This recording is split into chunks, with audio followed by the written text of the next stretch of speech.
Alhamdulillah, wassalatu wassalamu ala rasulillah Sayyidina wa maulana Muhammad ibni Abdillah wa ala alihi wa sahbihi wa man tabi'ahu wa mawalah.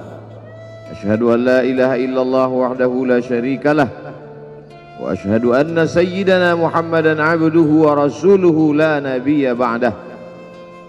Allahumma salli ala sayyidina Muhammadin nabiyil ummi wa ala alihi wa sahbihi wa barik wa sallim.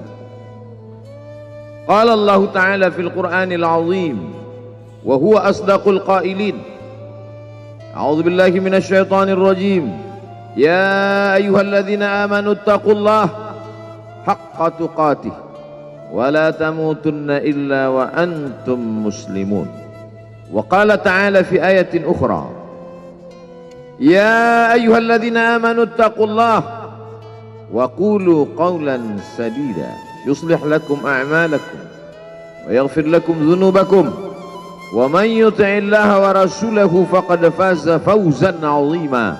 Ibadallah, usikum wa nafsi bitaqwallahi wa ta'atihi faqad fazal muttaqun. Hadirin jamaah Jumat yang dimuliakan Allah Subhanahu wa taala. Semua orang senang melihatnya karena dia bersih, karena dia rupawan, karena dia sopan dan santun, karena ayahnya meninggal dan ibunya juga sudah lama meninggalkannya. Orang kasihan melihatnya, maka karena kesenangan hati mereka, mereka sendiri yang memberikan gelar untuknya yang belum pernah mereka berikan kepada orang sebelum dia. Gelar itu bernama Al-Amin, orang yang layak menerima amanah. Amin diambil dari 3 huruf, alif, mim, nun. Dari kata alif, mim, nun muncullah kata amanah. Orang yang mampu menerima amanah disebut Al-Amin. Kita mengatakannya jujur. Lawan daripada amanah adalah khianah. Al-Khain, pengkhianat. Dia tidak berkhianat. Dia adalah seorang yang mampu mengemban amanah dan terpercaya. Maka semua orang percaya kepada dia. Dari alif, mim, nun, juga akar yang sama dengan iman, akar kata yang sama dengan iman, maka iman berarti percaya. Dia adalah orang yang dipercaya karena memang dia mampu mengemban amanah. Kapan kebencian itu datang? Kebencian itu datang ketika dia naik ke atas bukit Safa dan dia berkata kepada semua penduduk Makkah, seandainya aku katakan di balik bukit Jabal Abi Qubais yang besar, gagah, perkasa, tinggi, menjulang ini ada pasukan musuh yang akan menyerang kita, apakah kalian percaya? Semua mereka berkata, shadaqnaka, kami percaya karena memang kami menggelar engkau orang yang dapat dipercaya. Seandainya aku katakan bahwa ada pasukan musuh yang akan meluluh lantakkan, menghantam, membunuh kita, apakah kalian percaya? Mereka menjawab, shadaqnaka, kami percaya. Seandainya aku katakan bahwa aku menerima wahyu dari Allah dan aku diperintahkan Allah untuk mengabarkan kepada kalian yang baik-baik akan masuk surga, yang jahat-jahat akan masuk neraka, percayakah kalian? Disitulah perlawanan datang, bukan dari orang lain, bukan dari musuh, bukan dari lawan. Perlawanan itu datang dari saudara kandung, dari ayah kandung yang masih ada hubungan darah. Tabban laka ya Muhammad alihadza jama'tana, celakalah engkau Muhammad, apakah hanya untuk ini saja kau kumpulkan kami hari ini? Allah membelanya, langsung Allah membelanya. Dia tidak membela dirinya, tapi Allah mengatakan tabbat yada abi lahabi wa tabba ma aghna anhu maluhu, hartanya tak ada berguna, wa ma kasab, hasil usahanya tak mendatangkan manfaat.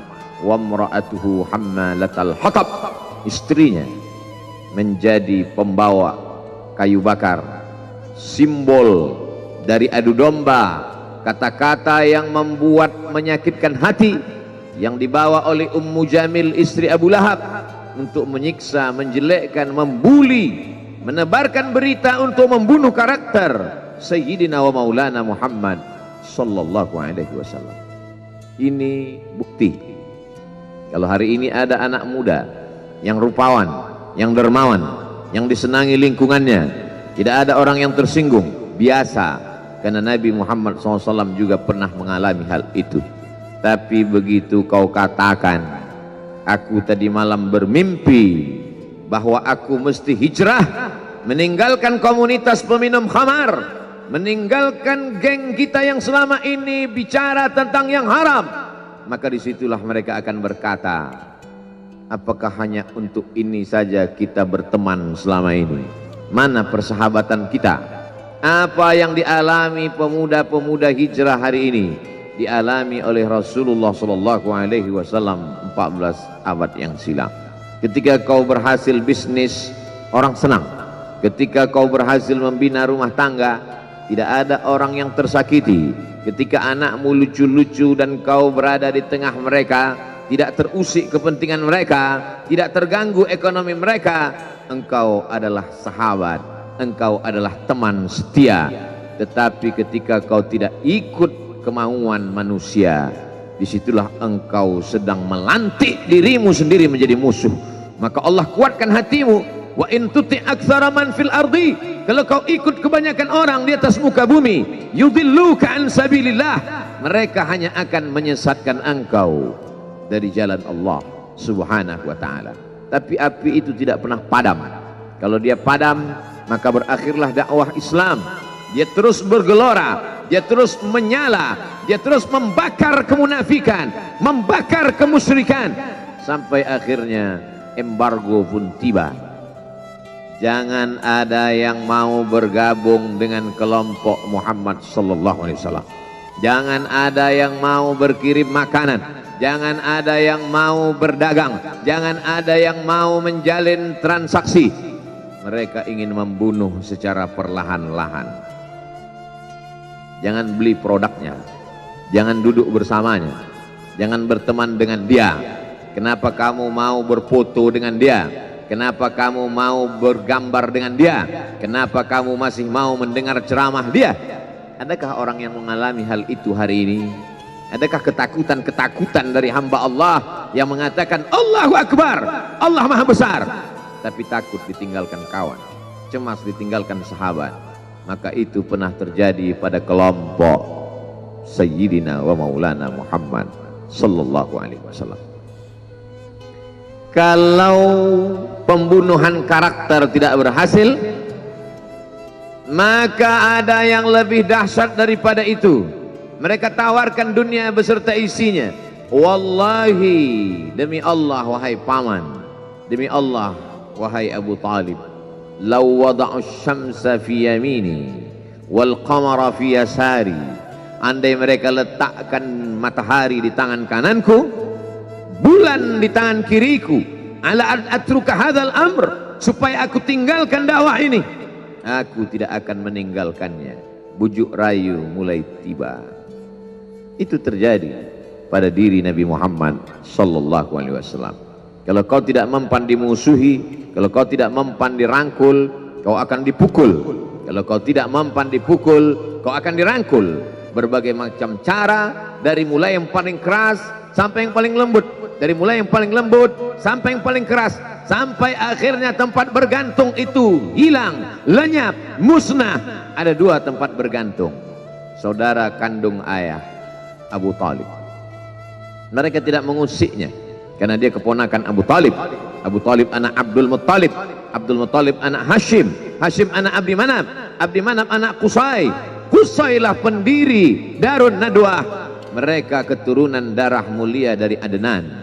Adnan menerima tetesan darah dari Ismail. Ismail anak kandung Ibrahim alaihissalam. Jangan ganggu dia, karena dia keponakan Abu Talib. masih ada backing. Tapi Allah ingin agar hati itu tidak bergantung kepada manusia. Dia buat Abu Talib meninggal dunia, masih ada lagi tempat bergantung. Dia yang dulu ketika kedinginan datang, dia yang menyelimuti. Yang dulu ketika ketakutan datang, dia yang menenangkan. Dia datang menemui Waraqah ibnu Naufal. Waraqah berkata, namus malaikat yang pernah datang kepada Ibrahim, yang pernah datang kepada Musa, yang pernah datang kepada Isa, sekarang dia datang kepada suamimu. Katakanlah, jangan takut, jangan cemas. Kalau nanti sampai masanya dia akan diusir dari kampung halamannya, aku orang pertama yang akan membelanya. Karena begitu yang kutemukan dalam kitab-kitab suci yang kubaca, kata Waraqah bin Naufal.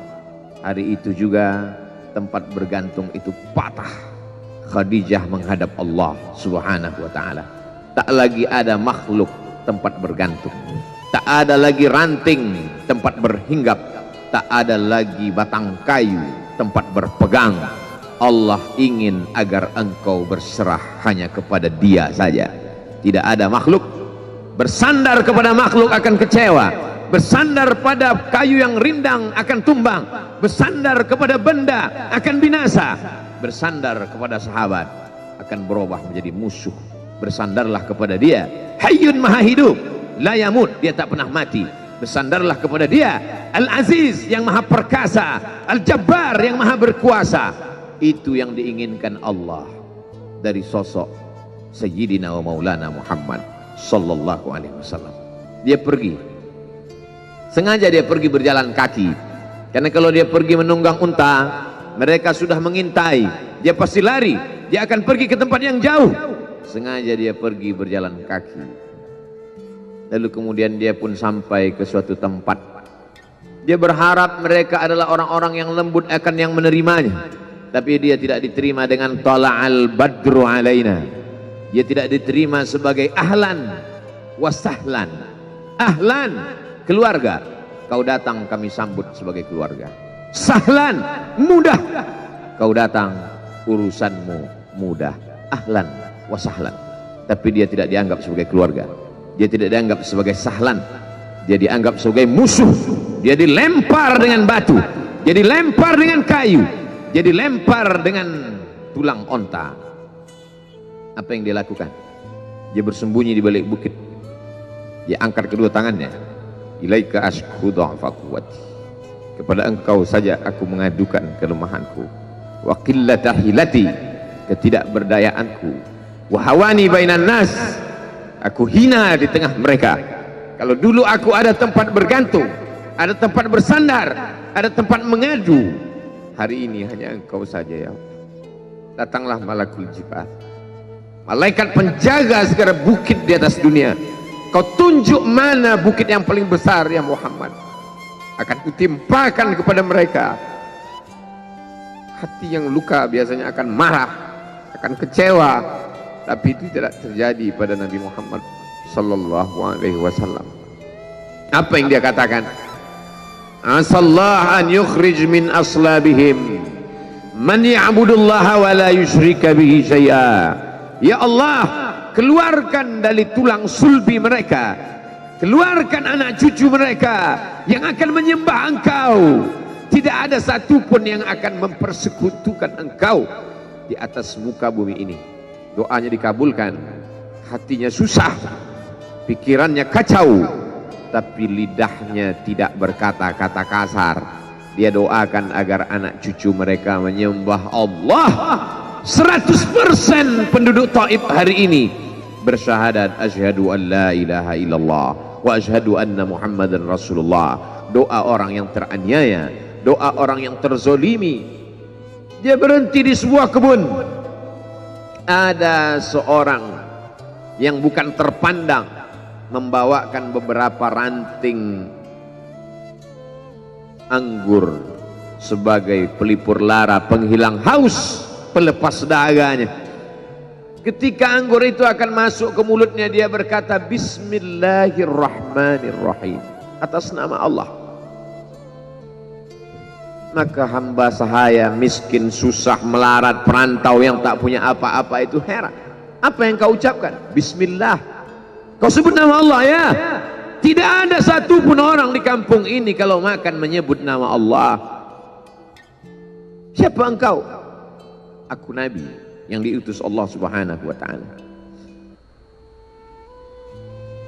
Berarti engkau sama dengan orang yang dulu pernah berada di kampungku. Engkau dari mana? Aku dari Ninawi. Ninawi ya.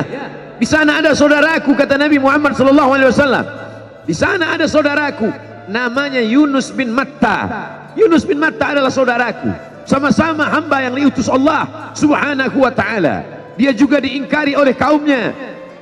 Dia masuk ke dalam lautan, ditelan seekor ikan dalam 3 kegelapan. Gelapnya tengah malam, gelapnya lautan, gelapnya perut ikan. Dia berserah kepada Allah.